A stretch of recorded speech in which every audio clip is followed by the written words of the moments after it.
बिस्मिल्लाहिर्रहमानिर्रहीम। अस्सलाम वालेकुम प्यारे बच्चों, कैसे हैं आप सब। उम्मीद है आप सब खैरियत से होंगे, अपने घरों में महफूज होंगे। बेटा, आज हम माह नवंबर के सिलेबस से जमात अव्वल उर्दू की किताब मोतिया में अपने सबक का आगाज़ करते हैं।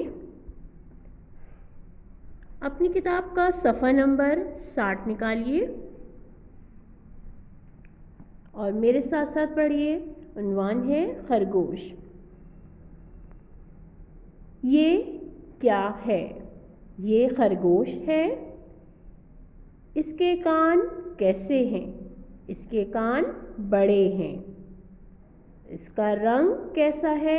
इसका रंग सफ़ेद है। इसके बाल कैसे हैं? इसके बाल नरम हैं। इसकी आँखें कैसी हैं? इसकी आँखें लाल हैं। इसकी दुम कैसी है? इसकी दुम छोटी है। बेटा, यहाँ कुछ सवाल दिए गए थे और उनके जवाब लिखे हुए थे जिनके नीचे लकीर खींची गई है। आप सिर्फ उनका जवाब लिखने से एक पैराग्राफ आप देखेंगे हम बनाएंगे। इसी तरह से आप किसी भी जानवर या परिंदे पर जुमले लिख सकते हैं। आपकी किताब मोतिया में देखें, सफ़ा नंबर 60 पर आपको बिल्ली के बारे में लिखना है। अब बिल्ली के बारे में कैसे लिखेंगे? जिस तरह से आपने उन्वान खरगोश पढ़ा और उसके जवाब पढ़े, इसी तरह से आप उन जवाबात को, उन जुमलों को एक पैराग्राफ की शक्ल में लिखेंगे तो आपका वो एक पैराग्राफ कहलाएगा। और इसी तरह अब आप बिल्ली के बारे में लिखेंगे।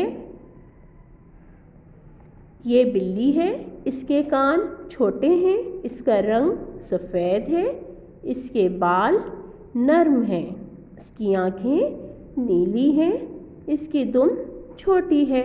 जब आपने तमाम जुमलों को एक साथ मिला के लिखा तो ये एक पैराग्राफ बन गया। इसी तरह से आप किसी दूसरे जानवर या परिंदे पर भी जुमले लिख सकते हैं।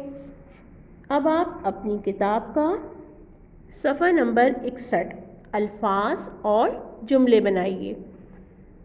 ये सवाल है आपकी किताब में। इसमें हुरूफ तहज्जी दी गई है।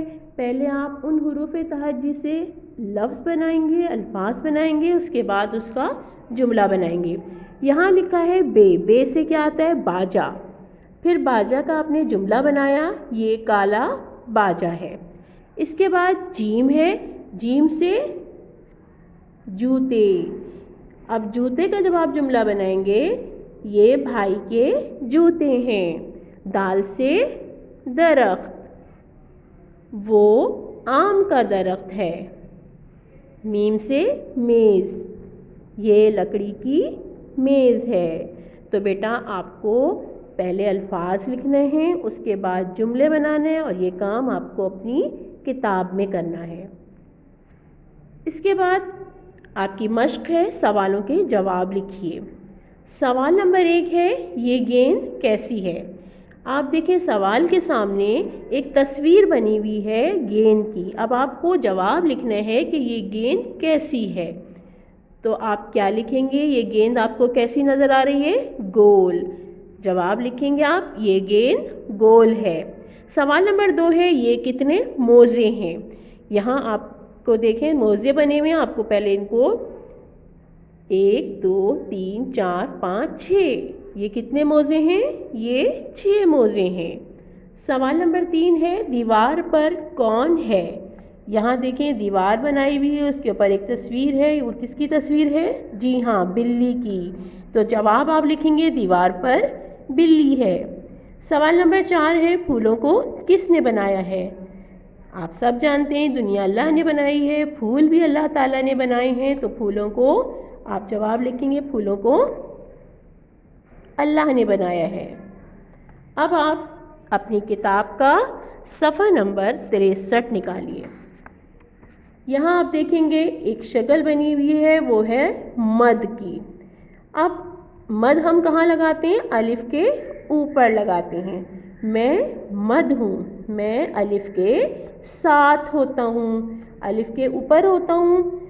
جب مد کی علامت جب ہم الف کے اوپر لگاتے ہیں تو دیکھیں الف کی آواز بدل جاتی ہے، دگنی ہو جاتی ہے، اس کی پہچان الگ ہو جاتی ہے۔ اسی طرح سے الف مد آ سے کچھ الفاظ آتے ہیں، آم، آگے، آگ، آج، آٹا، آٹھ، آری، آدھی، یہ سب الف مد آ سے آتے ہیں۔ یہاں آپ دیکھیں گے یہاں پہ کچھ نقطوں سے بھی مد کو لکھا گیا، آپ ان نقطوں کو ملائیں گے پینسل سے اور پھر اس کو لکھنا سیکھیں گے اور اس کی پہچان سیکھیں گے۔ یہیں پر دیکھیں آپ اسی پیج پر مشق ہے، لکھیے۔ یہاں کچھ جملے لکھے ہوئے ہیں، یہ آم کاٹ دو، آگ کے پاس کون ہے، ابو کو آری لا دو۔ یہاں الف مد آ میم ساکن آم، آگ اور آری کا لفظ ہے، اس کے جملے بنائے گئے ہیں اور پھر ان جملوں کو آپ کو دوبارہ سے آگے لکھنا ہے جہاں آپ کی ایک لائن کھینچی ہوئی ہے، یہ آم کاٹ دو، آگ کے پاس کون ہے، ابو کو آری لا دو۔ اسی طرح سے الف مد آ کے الفاظ کی آپ کو جو اوپر فہرست بنی ہوئی ہے، آم، آگے، آگ، آج، یہ سب ان میں سے 4 الفاظ آپ کو جملوں میں اپنی کاپی میں بنانے ہیں۔ اب بیٹا اپنی کتاب کا صفحہ نمبر 66 نکالیے، مذکر مؤنث۔ قواعد میں ہے مذکر مؤنث۔ مذکر کون ہوتے ہیں؟ مذکر بھائی، ابو، دادا، نانا، تایا، یہ جو مرد ہوتے ہیں ان کو ہم مذکر کہتے ہیں۔ اور مؤنث کس کو کہتے ہیں؟ جو عورتیں ہوتی ہیں، جیسے عورت کو کیا کہتے ہیں؟ مؤنث، اور مذکر مرد کو کہتے ہیں۔ تو مؤنث کون ہے؟ بھابھی، امی، دادی، نانی، تائی۔ یہ کام بھی آپ کو اپنی کاپی میں کرنا ہے، مذکر کے مؤنث بنانا ہے آپ کو، ٹھیک ہے بیٹا؟ اب آپ اسی صفحے پر صفحہ نمبر 66 پر دیکھیے، آپ کی ایک سرگرمی دی گئی ہے جس میں ہے ملائیے۔ معمے میں مذکر اور مؤنث کو ملانا ہے، ٹھیک ہے بیٹا؟ اب مذکر اور مؤنث ملانا ہے آپ کو۔ یہاں پہ مذکر دیے گئے ہیں بھائی، ابو، دادا، نانا، تایا۔ اسی طرح سے مؤنث دیے گئے ہیں بھابھی، امی، نانی، تائی، دادی۔ اب آپ کو ان کو ملانا ہے۔ بھائی کو آپ نے ملا دیا بھابھی، تائی کو تایا سے، دادی کو دادا سے، امی، ابو، نانا، نانی۔ یہ آپ کو پینسل سے اس کو ملانا ہے۔ یہ سرگرمی جب آپ کریں گے تو آپ کو مذکر اور مؤنث کی پہچان بھی ہو جائے گی اور ان کو آپ کو یاد بھی کرنا ہے، اپنی کاپی میں بھی کام کرنا ہے یہ بیٹا آپ کو۔ اس طرح سے آپ کا آج کا کام یہاں ختم ہوتا ہے۔ انشاءاللہ اگلے ہفتے نئے سبق کے ساتھ ملیں گے۔ اپنا بہت زیادہ خیال رکھیے گا۔ اللہ حافظ۔